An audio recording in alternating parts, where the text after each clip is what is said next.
Hey everybody, it's me and Buster Green. I've been sick again and I have to go back to work soon, so sorry, I'm probably going to be slowing down production a little bit. Anyway, Uzumaki finally came out after a hellish 5 years of waiting. The series was originally supposed to be out in 2019, but various mysterious factors delayed the show up until now.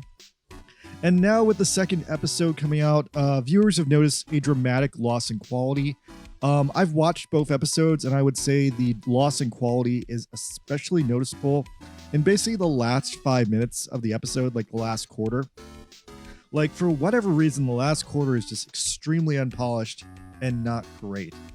Now, I did enjoy episode 2, but in the last 5 minutes, there's like a really, really bad like chase scene at a beach where the perspective's all wrong. There's a weak-ass punch that everyone's making fun of. And lastly, there's a few shots that if you side by side them with the manga is, of course, way better looking. Now, I've produced my own anime, and I've definitely been in a situation where cuts have not come out as good as I would have hoped, and sometimes the jarring difference in quality is sad. And then I'm like torn between, oh, do I go back to this episode and reanimate this cut, or do I just put everything forward into my next episode? Well, anyway, a little bit of the reality of what the hell happened to Uzumaki has come to light. Now, because episode 1 was so good, episode 1 was everything that everyone wanted, there's been some speculation online that a majority of the show's budget went into episode 1, and then they ran out of budget for episode 2 and 3 and 4. I have enough evidence to make an educated guess at what happened, and I think that's not what happened. From what I can tell, in 2019, this anime was originally supposed to come out, and I believe that the first 4 episodes were all animated in 2019.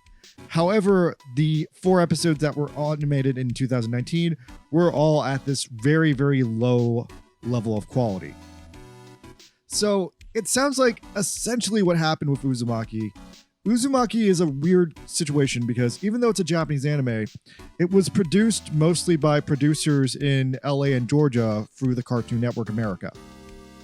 So what seems to have happened is there's a lot going against this show, and honestly, it's kind of a miracle episode 1 was as good as it was. But basically, here's what I've put together from the various pieces of evidence I have. So the series was commissioned in 2019.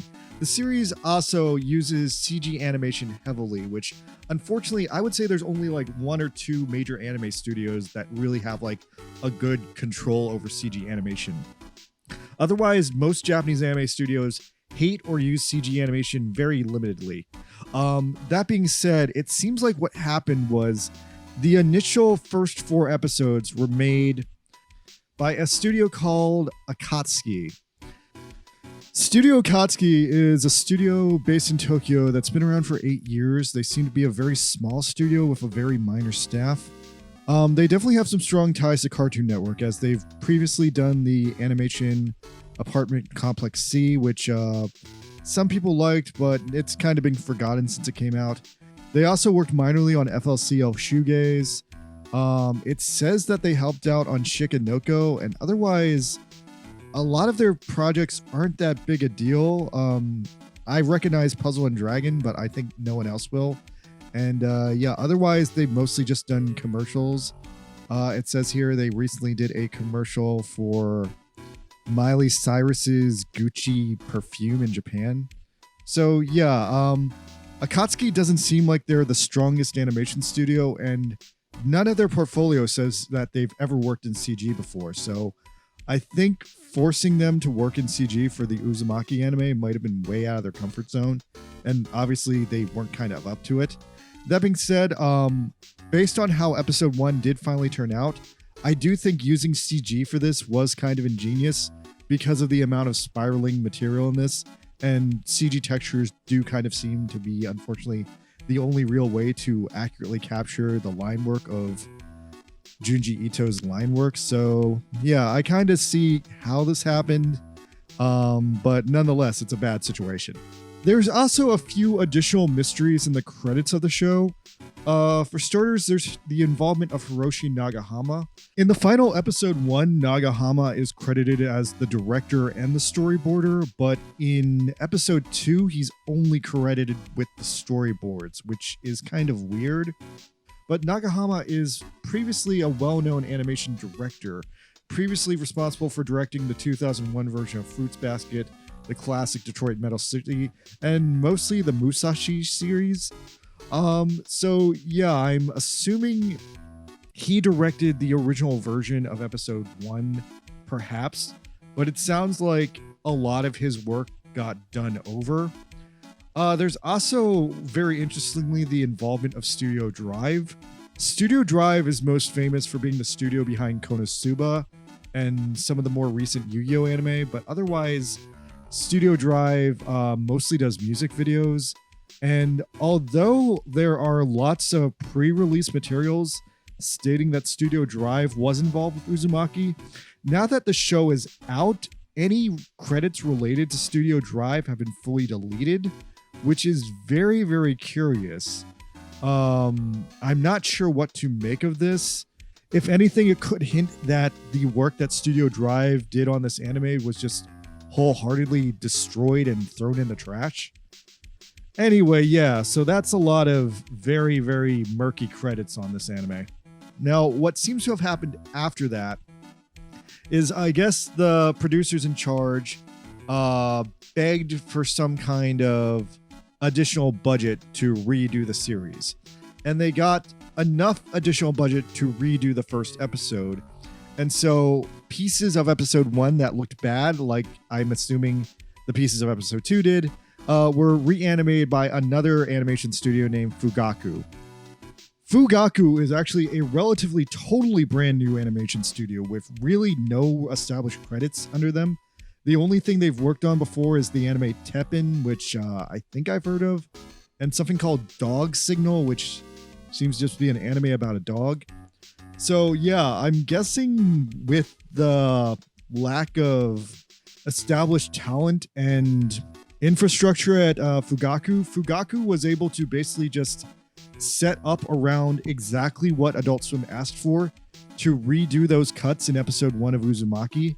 But that being said, Fugaku is only credited on episode 1. So if they did do anything else on the other episodes, they either weren't credited, or we can expect that the next 2 episodes of Uzumaki will look as badly as episode 2 did. Now, then, in a now deleted Blue Sky post, the producer Jason DeMarco went on to borderline apologize and kind of hint at the situation he was in. It sounds like during the pandemic, something horrible happened in the production of this anime. I don't know exactly what, but just making an educated guess, it's possible that Studio Drive pulled out of the anime at the last second, or otherwise wasn't able to finish their commitment to the project. And then through this, Studio Akatsuki got overloaded with additional cuts that they weren't budgeted for or had time to work on. And so just the overall quality of everything went down as people were overworked and doing too much work with not enough quality. So I'm guessing what happened is they completely had Fugaku redo episode 1, and maybe they had them do a handful of the worst cuts in the other episodes, because like I said, the first 15 minutes of episode 2 aren't that terrible, but then the last 5 are. So I think they were maybe in the process of redoing episode 2, but just didn't get those last 5 minutes done. So they ran out of budget and they knew they were screwed. So they were given 3 choices. They could absolutely air nothing and write the series off as a tax write-off, but that would be a tragedy, and they were absolutely against that. Option B was they could just air episode 1 because that was the only one that was up to their quality, and potentially with the hype around episode 1, they could maybe raise more funds for the other episodes. But honestly, the chances of that happening were extremely low, and they decided that that was strategically unsound. So they chose option C, run all 4 episodes, warts and all, with the quality that the other episodes were in, and they chose episode C because, again, people waited 5 years for the show, and it would have been kind of screwed up to not deliver anything. I think if they had just delivered that one episode, maybe they could have got more investors interested in repairing the other episodes. But honestly, with the state of the animation industry right now, I can see why DeMarco chose to just release all 4 episodes as is and just take the hit. So anyway, now that you know how the show was made, the next question is the show any good? Well, I've been stirring this idea in my mind in a spiral, and I gotta say, it's rough. Like, based on episode 1, I was gonna say, you know what, watch this, the animation's so good, like, the animation covers for the problems in the story and the pacing. But now that episode 2 and presumably 3 and 4 also suck animation-wise, we're left with what I would kind of say is like a very like attention deficient adaptation of Uzumaki. Here's the big problem with this anime. Uzumaki is an anthology series, and it tells a series of stories that are loosely interconnected about bizarre happenings in a small Japanese town. And all these bizarre, scary happenings are all themed around spirals. If anything, it just seemed like it was like a thematic device. Like, here's a book all about like these anthology stories about spirals. But in the anime, it's a mess. In the anime, almost all these stories are happening at literally all the same time. And because they all have similar but different overlapping plot devices, it's kind of hard to keep track of them all.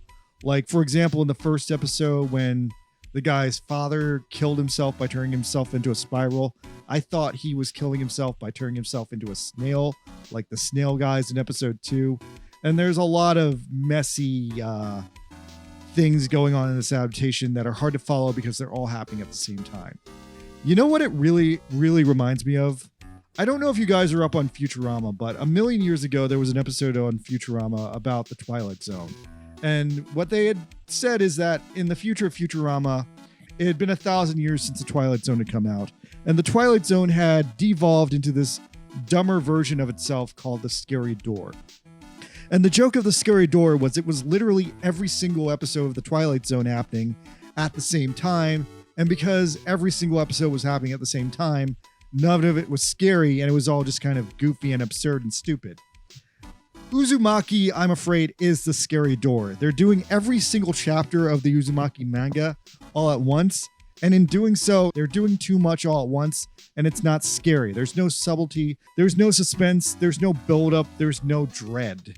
And without the dread, Uzumaki is just a series of ridiculous happenings where a majority of people are turning into snails. Now, I'm not sure if this adaptation of Uzumaki will adapt the whole manga. Uzumaki is famously a pretty short manga with only 3 volumes, so I think there's a good chance they could get the whole story done in 4 episodes, but we'll have to wait and see. So yeah, I mean, like, for Junji Ito fans, it's hard. I would honestly say the Junji Ito short story anime on Netflix is a little bit better than this because it at least respected the pace of the original stories, unlike this one. So yeah, this is hard for me to wrap my brain around. I still haven't seen the Uzumaki movie, but I might seek that out once this is over and maybe do like a comparison between the two. But yeah, otherwise, I don't know. If you're a hardcore Junji Ito fan, this exists, and I'm sure you're gonna watch it. Otherwise, for everyone else, if you really like horror anime, I mean, it's probably the best thing airing. It's definitely the coolest black and white anime we've ever had. That's kind of cool. And I'm sure episode 1 will go down in the history books for the way it's studied and compared to the rest of the series. So at the very least, I think you guys should all check out episode 1, but then proceed to episode 2 at your own danger. So yeah, that's about everything I can say about Uzumaki. If you're liking it, leave a comment. If you're not, leave a comment too. Tell me what you think and what you think happened and why is this such a mess. All right, I was Buster Green. Good night, everybody. I might be back to stream Zelda, or maybe I'll review another horror movie. All right, thank you. It's Halloween. Good night.